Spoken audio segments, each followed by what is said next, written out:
Γεια σας.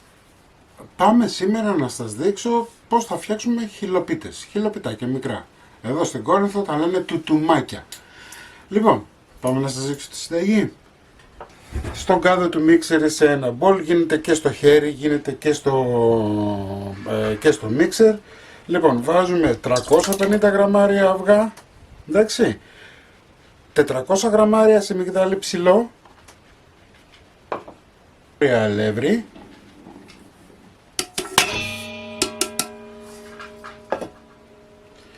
25 γραμμάρια αλάτι,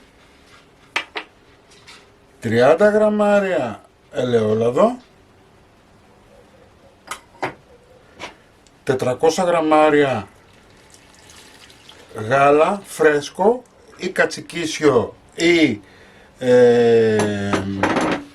αγελαδινό, ό,τι έχετε, και πάμε σιγά σιγά να τα χτυπήσουμε στο μίξερ να κάνουμε μια ωραία ζυμούλα.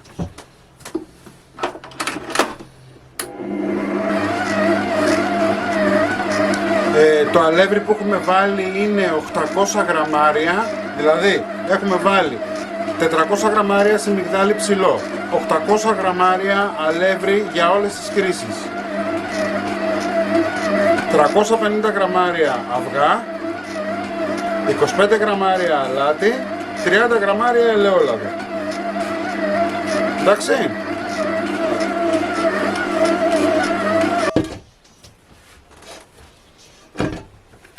Ωραία.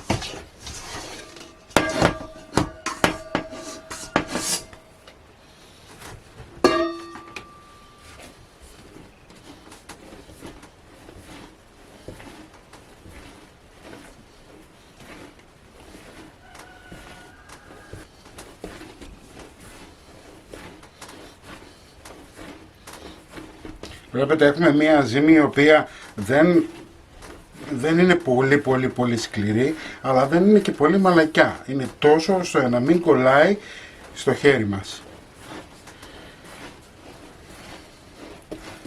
Λοιπόν,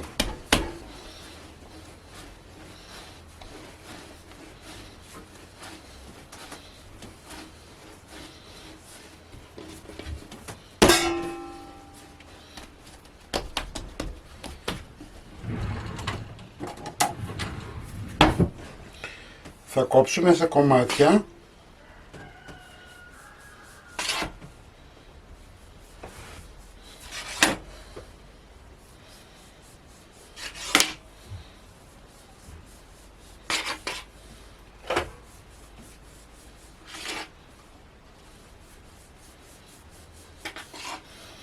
και επειδή δεν θέλουμε να μας στεγνώσουν, θα πιάσουμε και θα τα βάλουμε σε μεμβράνη. Έτσι.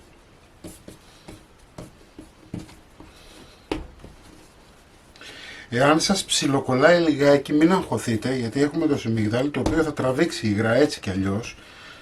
Έτσι.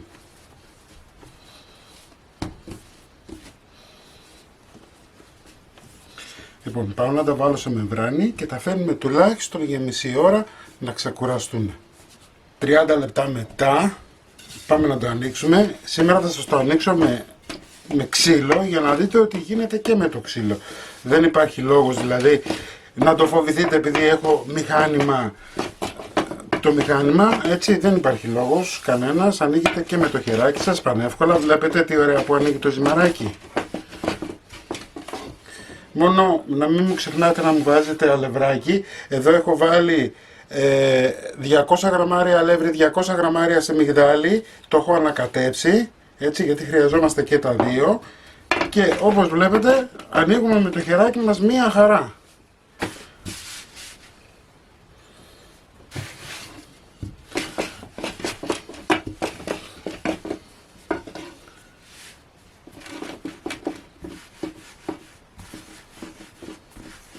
Μπορείτε να βάλετε όσο αλευράκι θέλετε, έτσι, γιατί θέλουμε έτσι κι αλλιώς για να στεγνώσει.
Λοιπόν, είμαστε έτοιμοι.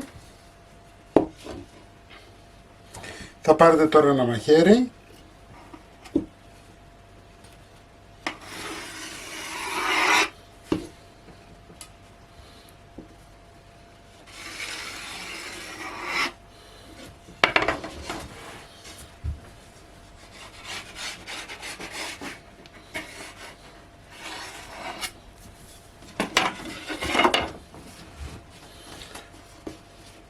Και θα μου το αφήσετε να στεγνώσουν.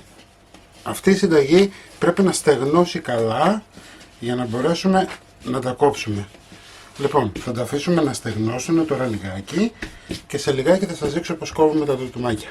Λοιπόν, εφόσον το έχουμε αφήσει και έχουν στεγνώσει, βλέπετε, έχει στεγνώσει, τι θα κάνουμε, θα πάρουμε τα φιλαράκια μας και θα τα βάλουμε το ένα πάνω στο άλλο. Μπορείτε να βάλετε όσα φύλλα θέλετε.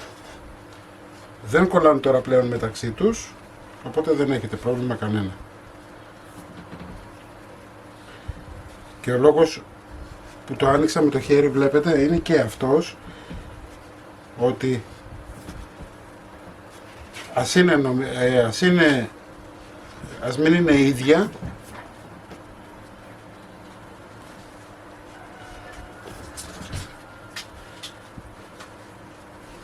λοιπόν, και πάμε τώρα να κόψουμε.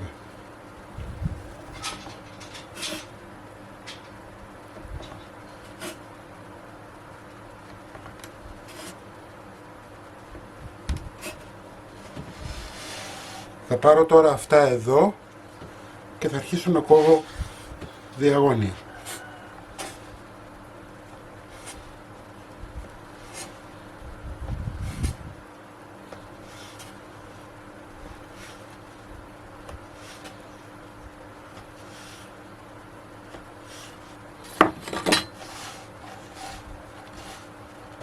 Βλέπετε?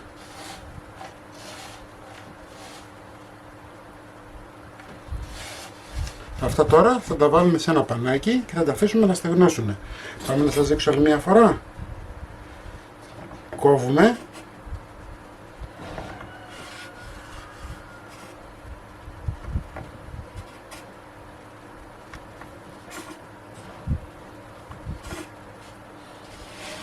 Θα τα πάρουμε, θα τα βάλουμε στα πλάγια και θα κόψουμε λίγο διαγώνια.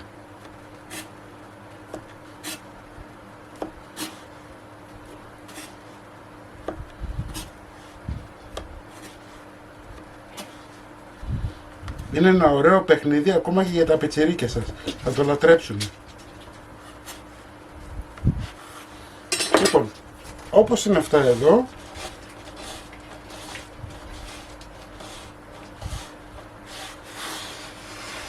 κατά αυτόν τον τρόπο εγώ θα τα κάνω όλα τα υπόλοιπα. Έτσι, μην ξεχνάτε να κάνετε κοινοποίησεις στα βίντεό μας, οτιδήποτε χρειάζεστε να έρθετε στην ομάδα μας, να κάνετε γραφούλα στο κανάλι μας γιατί είναι δωρεάν. Και τη συνταγή όπως πάντα θα την βάλω στο www.magirikesapolauσεις.gr. Να είσαστε καλά και θα τα πούμε με ένα επόμενο βίντεο. Γεια και χαρά σας.